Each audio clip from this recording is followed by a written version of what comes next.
ইম্মা ইয়াবলুগান্না ইনদাকাল কিবারা, যখন বার্ধক্য বয়সে তোমার কাছে পৌঁছে যাবে বা পেয়ে যাবে তুমি, অর্থাৎ বার্ধক্য বয়সে পিতা অথবা মাতাকে পেয়েছে, আহাদুহুমা একজনকে পেয়েছে। তারপরে বলছে আও কিলাহুমা অথবা দুইজনকে পেয়েছে। আগে একজন পরে দুইজনের কথা কেন বলবেন না? এটা তো আপনি বুঝবেন না, যার স্ত্রী নাই সে বুঝবে। যেই ভাইয়ের স্ত্রী নাই তিনি বুঝেন তার কষ্টটা।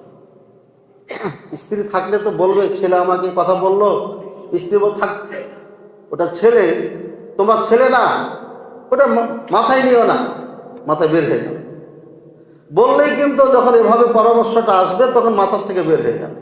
আর যখন এই মহিলাটা থাকবে না অথবা এই মহিলার স্বামী থাকবে না, মায়ের স্বামী, এখন মহিলা বলা যাবে না, মায়ের মানে বাবা নাই মা আছে, অথবা বাবা আছে মা নেই, ছেলের বউ, প্রতিবেশী কেউ যদি কষ্ট দেয়, এই বার্ধক্য বয়সে কেউ একটা যদি না থাকে, মা অথবা বাবা একা আছে অথবা মা একা আছে, তাহলে এই দুঃখটা বলার সময় জায়গা থাকে। সন্তান তো আমার একটাই, সেই যখন এভাবে কথা বলছে তাহলে আমি যাব কোথায়?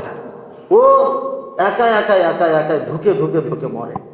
যদি বলতে যাই মানুষে খারাপ বলবে, সন্তানকে খারাপ চোখে দেখবে মানুষ, সুতরাং সে বলে না।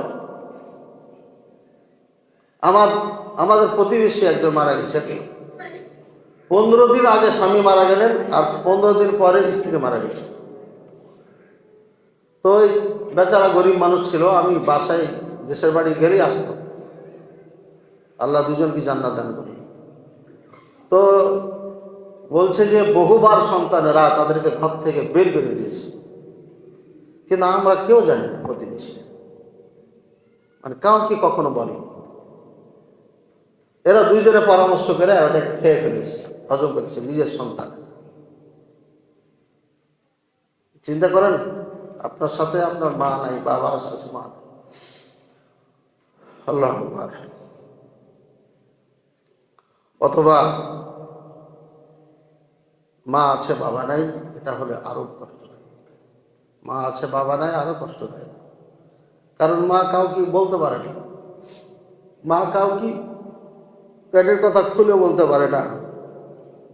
পুত্রবধূ যদি সম্মান না করে তাহলে এই মায়ের জায়গা যাওয়ার কোথাও থাকে না।